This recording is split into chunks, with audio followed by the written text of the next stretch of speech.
Hey, Clemson family, what position is the most important going into the 2024 season as far as most of us are concerned? Daniel, let it fly. Hmm. Is it the one that touches the ball first after the center snaps it? I'm Daniel Shirley. I think it's got to be quarterback, right? I think that's the biggest question mark going into the season. As far as not poor play, but can it be more consistent and more steady and solid and not make the big mistakes that kind of hurt this team last year? Yep. I'm Bill Zimmerman. Welcome to the Reign Supreme All Way podcast. We're in the middle of our 10 for 24 series. This is actually a position rankings countdown. We've been doing opponents' profiles as well, but we are going to rank positions. And the ninth out of 11 for Clemson this year is the quarterbacks. So we're going to get into some of the reasons why. I don't think all hope is lost by any means, and we'll get into some of the reasons for that too. YouTube.com/Clemson Kickoff. You can find what we have said about some of these guys fairly recently and where things might be headed down the road. But we are going to take a little bit of a deeper dive here.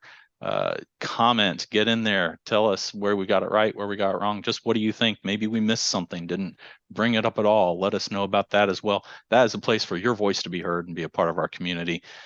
I saw a tweet the other day, a guy who, or I guess we should say a post on X, but he was kind of going through quarterbacks and he had a lot of good things to show about Cade Klubnik and his play last year.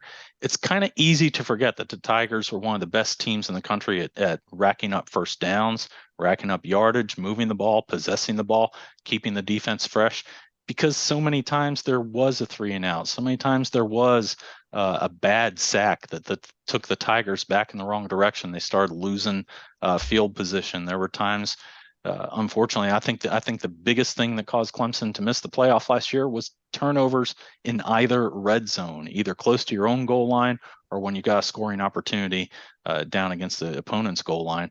To me, that's what's got to change, and that's where Garrett Riley has to earn his money, and Cade Klubnik has to earn a little more respect than he's got already.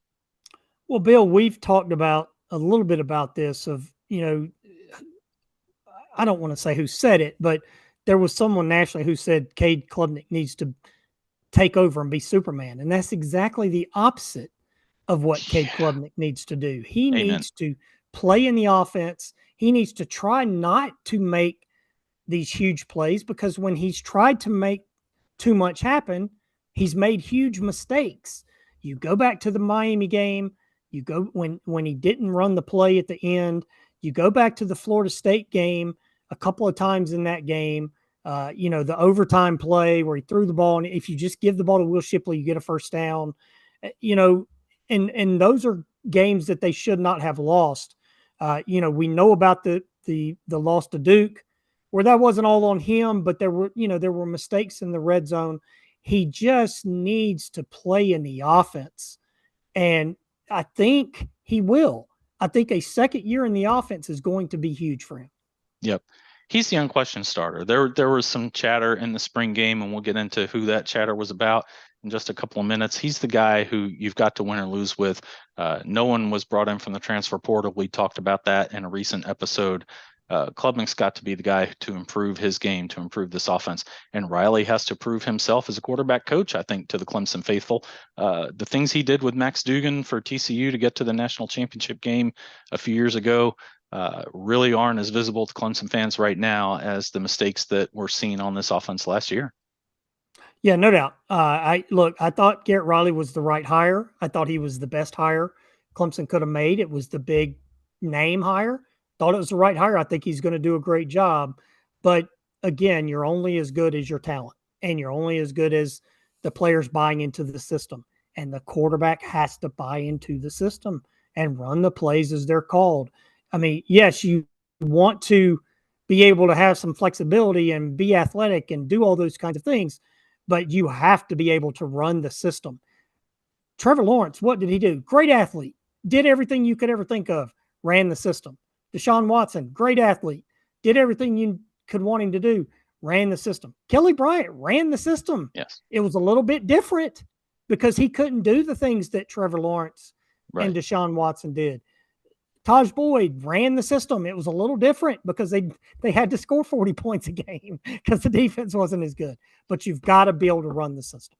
Yep. And that's going to be, I think, key to getting recruiting kind of back on the right track at the quarterback spot. Some high ranked recruits have come in recent years, but Klubnik and Uiagalelei have not been able to turn that into performance on the field. And I think we've seen, as they didn't take a quarterback last year, that it's kind of hurt. Now they've got a commit for 2025 and Blake Hebert out of the Northeast, and they are shopping right now for their 2026 quarterback. Well, if you want to get a top tier guy, whether it's the one they're chasing now or whether it's someone who may decommit later, the players need to see the proof on the field. And you don't want to, I think, have to have this turn to Trent Pearman, who is that quarterback who got a lot of notoriety or a lot of praise, I really should say, in that spring game for doing a lot of things well. But it was a spring game. It was against a familiar defense. It was against a familiar defense that was staying in base and not bringing a lot of wrinkles and not trying to really change up looks and confuse the quarterback. Pearman ran a little bit more, I think, than you would expect in a spring game where it's a non-tackle situation. Did so very well. But again, look, Pearman showed his ability. I just think we can't expect him to say, hey, this is a guy who maybe should start week 2 or week 3 if you don't beat Georgia.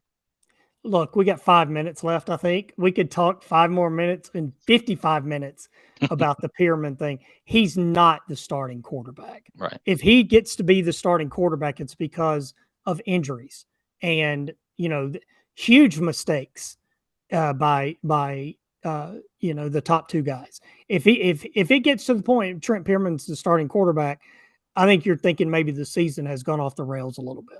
Yep. And the other reserve, Christopher Vizina, I really like the progress he showed in the spring game. He's still a work in progress.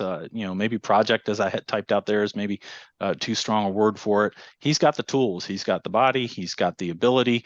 Needs to refine those things. And I don't think that's who you really want to turn to in an emergency situation either. And I think one of the things that was very visible for Vizina is he wasn't really hitting his spots on the deep shots. I love that he was taking them. I love that that's something that Clemson's got to do is take more deep shots. You've also got to complete them if you're going to open things up for the underneath stuff and for Phil Maffa in the running game and to let this offensive line kind of eat. Well, you do. And you mentioned, Bill, nobody moved the ball. And Clemson was right at the top of the country as far as moving the ball, but everything felt like a chore. Yeah, there wasn't the big easy play that Clemson has become known for. And T. Higgins and Mike Williams and Nuke Hopkins and Sammy Watkins, and I mean we can go on and on and on about the big play success outside. There was very little of that last year and a couple of years before that as well. Yep. I already alluded to this, so we'll move through it pretty quickly. Please, whoever's at quarterback, when there is pressure, step up in the pocket, move sideways, throw the ball away. Don't do those deep scrambles and then try to get turned around and have to see what happened while you're facing the other way.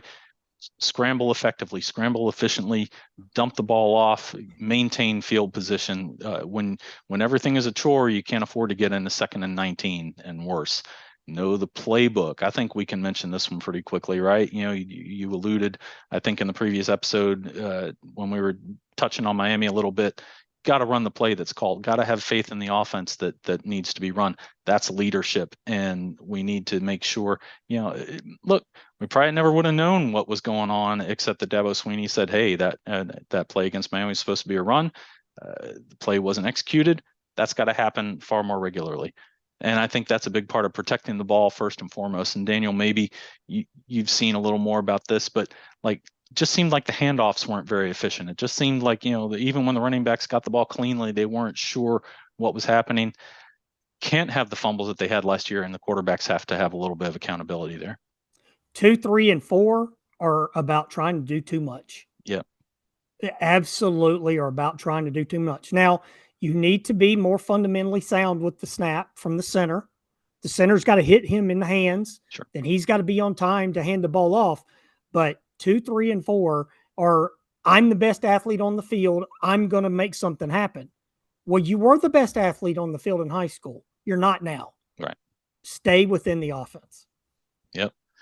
And that's what makes this the biggest wild card on the team as far as position goes. And I think that's why we had them ranked so fairly low when we gathered up our votes, just the two of us. Yeah, that and the depth, right? I mean, there feels like that Clemson's probably lacking two spots there.